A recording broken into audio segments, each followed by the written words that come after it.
Patrick, when you talked about struggling or something, or not playing up to the standard that you'd expect, sometimes you've harped about going back to your footwork and everything. Over the course of these last couple of weeks, what do you assess in your performance that you feel like you need to work on to get better with, and how do you start that process now? Yeah, I think the first week there was good things. I thought I was pretty on time and in rhythm. Then last week I felt like I started off all right and then kind of got worse as the game went on. And then obviously this last week, I feel like especially in the first half I was a little out of rhythm, not making throws that I usually make, and got a little bit better in the second half. But now all you can do is go back and practice. I think what I learned, at least from last year, is that it's not always going to pay off like right now, but if you continue to work at it, it will pay off in the long run. And so my hope is that it happens faster than it did last year, but all you can do is get back to work at practice. Patrick, you obviously work on that stuff every week. Is there something different you do this week because of how last week went? I think you just have to really emphasize it. Even on like the little throws, sometimes you go through a practice and there's throws that you almost know you're going to complete regardless, and so you kind of just throw them as like completion throws instead of throwing them to the exact accuracy that it needs to be in the game-like moment. And so that's going to be my goal this week is even like if you look at that shallow cross, a lot of times in practice you throw it and just right on the guy's body for a completion. I'm going to work on making sure that I'm leading them in case there would be a guy behind them where he needs to catch the ball and run. And so it's just little things like that. You take them for granted a lot of times when you're going through these early year practices, but I'm going to try to make sure that I stay on top of those things. Patrick, in your eyes, what has allowed Rashida to really have an excellent start to the beginning of the season? Yeah, he's just making plays. I think you've seen that he's been more versatile this year. He's able to run more and more routes. And then the way he's able to catch the ball and make stuff happen after the catch, he's a hard guy to tackle. And so being able to do both those things, I think it helps that the speed out there is kind of helping spread out the field for him. And then there's a lot of attention on Travis. But, when he's getting those one-on-one matchups, he's winning. And that's all you can ask for a guy. And he seems like he's getting better and better each and every week. You mentioned the attention on Travis. How is he handling, some of this early season adversity and maybe not having as much production as he wants? Yeah, I think he's handling it amazing. Honestly, honestly, I feel like I want to get him the ball more. Whereas he's just like, I just want to win, man. I don't care. I'll run these routes and take guys with me, so that other guys can get open. But we understand he's an important part of this offense, and we want to make sure that we're still featuring him. But at the same time, if defenses are going to take away him, I'll get the ball to other guys and let them make plays. But as the season goes on, if we continue to show that we're going to throw it to Rasheed and we're going to throw it to these other guys that are going to make plays, teams are going to have to do those one-on-one matchups, and that's when Travis will eat. Patrick, you've known Travis as long as anybody on the team. Do you think that 25-year-old Travis Kelce would be as accepting about not getting the ball as the 35-year-old Travis Kelce? In all honesty, I think he's always been this guy. It's been great for me in my career is that he wants to make an impact in the game and he wants to make plays.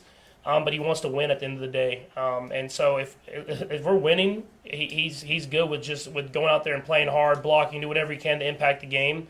And so whenever we're winning games like this, that's everybody, man. You just want to win at the end of the day, and so he's doing a great job, man, of being a leader on the team, playing hard, doing whatever he can to make an impact in the game. And when you do that in this league, usually good things come, and I'm excited for him to go out there and make an impact receiving the ball as well.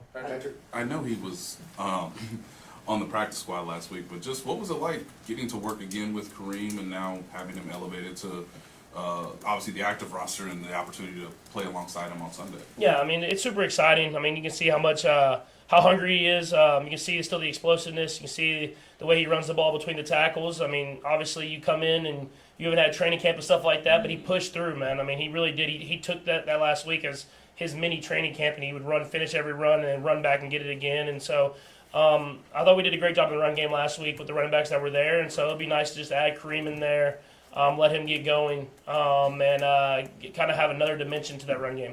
Patrick, can you give an example? Obviously, rather win by more comfortable margins. But I wonder if you think there's some cumulative impact in winning the way you guys have, and if it serves you well as the season goes on. It definitely makes you more comfortable in those situations. I think more than anything for me, I think just executing at a higher level in the fourth quarter would be nice for the offense, especially. If you look at that second half last week, those first few drives in the third quarter, we were moving the ball well, moving it right down the field, and then it's like in the fourth quarter we didn't finish the game. And so that's the next step for us. If you look back on our history, even in some of these close games, usually when we get the ball in those 4-minute modes, we can kind of run the time off. And if we don't, we leave enough time where Spags can close the door and Spags and them have been doing that, but we've been doing it with a little bit, I would say, too much time, with 5 minutes on the clock and 6 minutes on the clock and stuff like that. And so I think offensively we got to help the defense out by running some of that time off the clock or scoring a touchdown to kind of put the game out of reach. And so then the defense can be the defense and be Spags and be creative and get those game-ending interceptions instead of having to really hold it down there at the end in the red zone. Patrick, you've talked about so much attention on Travis. Can you give an example of the Atlanta game from something you saw in film or in the game? I remember there was a play. I don't know if Coach talked about it, but we did a play action play, and I was going to throw it to Travis. It was kind of a design play, and I remember the linebacker and both safeties were all three looking at Travis in the middle of the field, and I ended up throwing to Noah for like 13 yards, and Noah literally just ran a sit right over the ball in the middle of everybody, and not one person went with him. And I mean that's the impact that he has in the game. I mean it helps out other guys. I mean, but it's.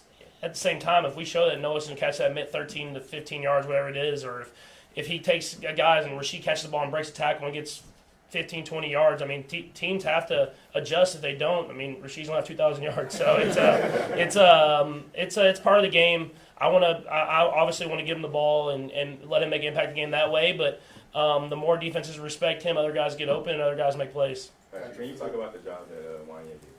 I thought he did a great job. I mean, every time his numbers gotten called, man, he's stepped up and made and done a great job blocking in the pass and the run game. He's getting better and better, and it's a great thing, man. To have guys that can step in and play great football when called upon. That's what you want on any football team, and I'm excited for him and his future. Harold. Chargers with a new coach. Just what have you seen in their first few games under Coach Harbaugh that make you see it's a little different than maybe years past you've faced him? Yeah, I mean, you can tell first off this is how hard they play. I mean, everybody on that entire team, they play extremely hard every single snap. They fly around to the football. You can tell they understand the scheme and what they're doing. And then, I mean, from everything I've heard from Harbaugh, I haven't got to meet him yet, but I heard he's a great coach, a great person. I mean, Alex Smith talked very highly of him whenever he was here and how organized and how he got the team ready to go every single week. And so, I mean, you've seen that at every stop he's been, he's won. And that speaks to him and his mentality and how he coaches his guys.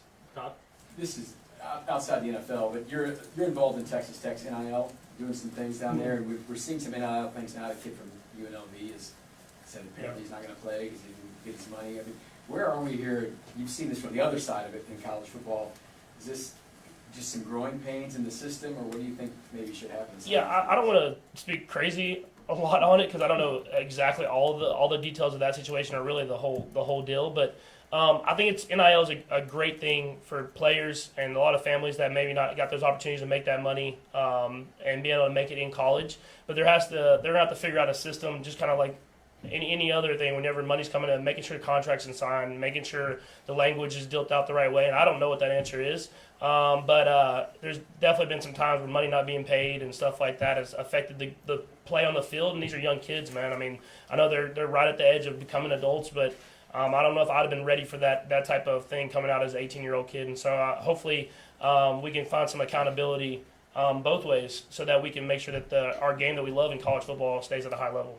Sam? Patrick, obviously, Rasheed looks more comfortable in the offense. Can you take us through what you've seen over him over the last year that, he's used that time wisely? And does something come to mind that you've seen in a game that it's just shown up? Yeah, at the end of the day, he's learned a ton. He doesn't make the same mistakes. I always say that, but it's important because, it's not always the truth, and he learns from his mistakes, and he doesn't make the same mistake twice. And then I think at the end of the day, what I love about Rasheed more than anything is he plays extremely hard every single snap, and that's something that can't be taught. You have to have this mentality that you want to compete and win. And so it might not always be perfect. It might not always be the perfect route or the perfect way that he read the covers, but he plays hard so that when you give him the football, he's going to run and get whatever's there. It gives energy, kind of like when Pop runs the football, it gives energy to the whole team because of how hard and competitive he's playing out there. And how much does that change you as a quarterback, targeting him in a game? Yeah, I've obviously built confidence with him that I can go to him in these big moments, third downs, red zone, and he's going to go out there and make the plays happen. And kind of like in the 4th and 6 when I completed the pass in the Bengals game, is he's gained that trust from me, man, that he's going to go out there and make the play, and he's going to compete.